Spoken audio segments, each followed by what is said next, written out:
दोस्तों, आज हम आपको एक ऐसे स्टैच्यू के बारे में बताने वाले हैं जो 182 मीटर लंबा है। सिर्फ इतना ही नहीं, बल्कि इसे 7 किलोमीटर की दूरी से भी देखा जा सकता है। ये स्टैच्यू अमेरिका के स्टैच्यू ऑफ लिबर्टी से भी 2 गुना ज्यादा बड़ा है। इसे बनाने में लगभग 3000 करोड़ रुपए का खर्चा आया। इसे बनाने का मकसद था टूरिज्म को बढ़ावा देना। साथ ही ये भी कहा गया कि इससे बेरोजगार लोगों को रोजगार मिलेगा। लेकिन क्या सच में ये स्टैच्यू अपने मकसद में कामयाब हो पाया है? क्या इस स्टैच्यू के ऊपर लगे 3000 करोड़ रुपए की भरपाई कभी हो पाएगी? अभी तक तो आप हमारी बातों से ये समझ ही गए होंगे कि हम किसकी बात कर रहे हैं। जी हाँ, हम बात कर रहे हैं स्टैच्यू ऑफ यूनिटी की। आज हम आपको अपनी इस वीडियो में बताएंगे कि आखिर क्यों इतनी बेशुमार दौलत खर्च करने के बाद भी ये प्रोजेक्ट फेल हो गया। तो चलिए और देर ना करते हुए वीडियो को स्टार्ट करते हैं और जानते हैं कि आखिर क्यों फेल हुआ स्टैच्यू ऑफ यूनिटी।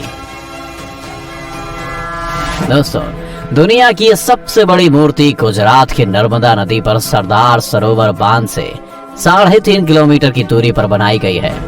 ये मूर्ति भारत के लौह पुरुष कहे जाने वाले सरदार वल्लभ भाई पटेल की है। इस मूर्ति के निचले भाग में एक बिल्डिंग बनी है जिसमें एलिवेटर्स और म्यूजियम बनाया गया है।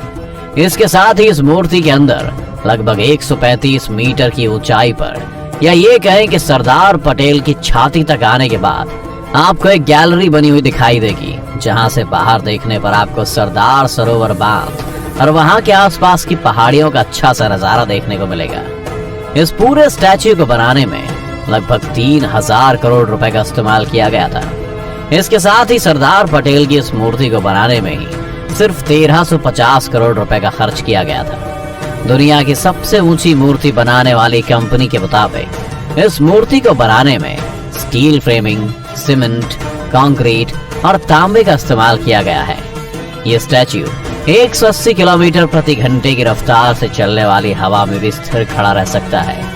इसी के साथ ही ये 6.5 तीव्रता के भूकंप को भी सह सकता है। इस मूर्ति के निर्माण में भारतीय मजदूरों के साथ 200 चीन के कर्मचारियों ने भी इसमें काम किया था। लेकिन आखिर इतनी सब चीजों के बाद भी ये 3000 करोड़ में बना स्टैच्यू फेल क्यों हुआ?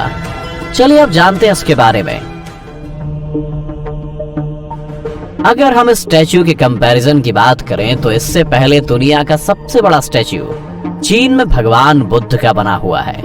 इस पूरे स्टैच्यू को $55 मिलियन में बनाया गया था, जहां सिर्फ स्टैच्यू की कीमत ही $18 मिलियन थी। अगर देखा जाए तो स्टैच्यू ऑफ यूनिटी को बनाने में लगभग बुद्ध के स्टैच्यू से 10 गुना ज्यादा पैसे लगे हैं।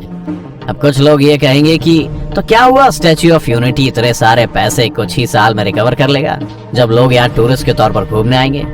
लेकिन अगर आप स्टैच्यू के 1 साल का डेटा देखेंगे तो आपको ये पता चलेगा कि यहाँ शुरुआती 1 साल में सिर्फ 27 लाख टूरिस्ट ही घूमने आए थे और इन टूरिस्ट से जो 1 साल का रेवेन्यू कलेक्ट हुआ वो लगभग 80 करोड़ रुपए था।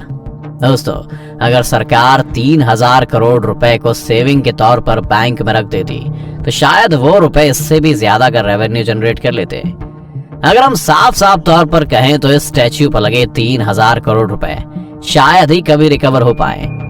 1 साल में जहां इसने 80 करोड़ रुपए का रेवेन्यू इकट्ठा किया था, वहीं हो सकता है कि आने वाले सालों में शायद रेवेन्यू इससे भी कम हो जाए, क्योंकि शुरुआती 1 साल में ज्यादातर लोगों ने इसे देख लिया होगा, क्योंकि उस समय ये काफी चर्चा में भी रहा। इसके साथ ही इसके एडवर्टीजमेंट पर भी करोड़ों रुपए खर्च करके इसे दिल्ली मेट्रो से लेकर चेन्नई तक दिखाया गया। वहीं हर साल इसकी रिपेयरिंग, मेंटेनेंस और एम्प्लॉय सैलरी पर भी खर्च किया जाएगा। अब जहां हम इसके मेंटेनेंस की बात कर रहे हैं तो आपको ये बता दें कि स्टैच्यू के बनने के बाद जब यहाँ बारिश हुई तो स्टैच्यू ऑफ यूनिटी का व्यूइंग एरिया के अंदर पानी भर गया था। जब इसके बारे में पूछा गया तो कंपनी का कहना यह था कि ये कोई कमी नहीं है, बल्कि इसे डिजाइन ही इस तरीके से किया गया है। सिर्फ इतना ही नहीं, यहाँ 2 करोड़ रुपए और खर्च किए गए जो किसी और चीज में नहीं बल्कि एक डायनासोर के स्टैच्यू को बनाने में किए गए, और वो स्टैच्यू लगभग 1 से 2 हफ्तों में गिर भी गया। अब आप ये सोच ही सकते हैं कि आखिर ये कितने पैसों की बर्बादी है। लेकिन सरकार कभी भी इस बात को नहीं कबूलेगी। यहाँ तक कि सरकार का मानना तो ये था कि स्टैच्यू हर साल 1 लाख करोड़ रुपए जनरेट करेगा। अब कुछ लोग हो सकता है ये बोलें कि शायद ये स्टैच्यू पैसे के मामले में अच्छी रिटर्न ऑफ इन्वेस्टमेंट ना हो, लेकिन इसने बहुत से लोगों को रोजगार दिया है। तो हम आपको बता दें कि अगर असल मुद्दा रोजगार देना ही था तो उसके लिए और भी बहुत सारे ऑप्शन थे। सरकार वहां स्किल डेवलपमेंट सेंटर को ओपन कर सकती थी, तो वहां ज्यादा से ज्यादा लोगों को रोजगार मिलने की संभावना बढ़ जाती। और ये तो हम जानते ही हैं कि कोरोना की वजह से पिछले 2 साल से लगभग ज्यादातर टूरिस्ट डेस्टिनेशन बंद ही हैं। और बात अगर टूरिस्ट डेस्टिनेशन की है तो इससे भी कम कीमत में बहुत से बेहतरीन टूरिस्ट डेस्टिनेशन बने हुए हैं, जिनमें से एक जटायु की प्रतिमा का स्टैच्यू है। इसके साथ ही ऐसे ही बहुत से टूरिस्ट डेस्टिनेशन भी मौजूद हैं। तो दोस्तों, आपको क्या लगता है कि स्टैच्यू के ऊपर 3000 करोड़ रुपए लगाकर सरकार ने कोई गलती की है या नहीं? हमारे साथ अपनी राय कमेंट बॉक्स में जरूर शेयर करें। अगर आपको हमारी आज की वीडियो पसंद आई हो तो वीडियो को ज्यादा से ज्यादा लाइक करने के साथ साथ इसे अपने दोस्तों और रिश्तेदारों के साथ शेयर करना ना भूलें। साथ ही अगर आप हमारे YouTube चैनल पर नए आए हैं तो चैनल को सब्सक्राइब जरूर करें। और अगर आप Facebook पर हमारी ये वीडियो देख रहे हैं तो हमारे Facebook पेज को लाइक करें। फिलहाल आज के लिए बस इतना ही। अब इजाजत दें। आपका बहुत बहुत शुक्रिया।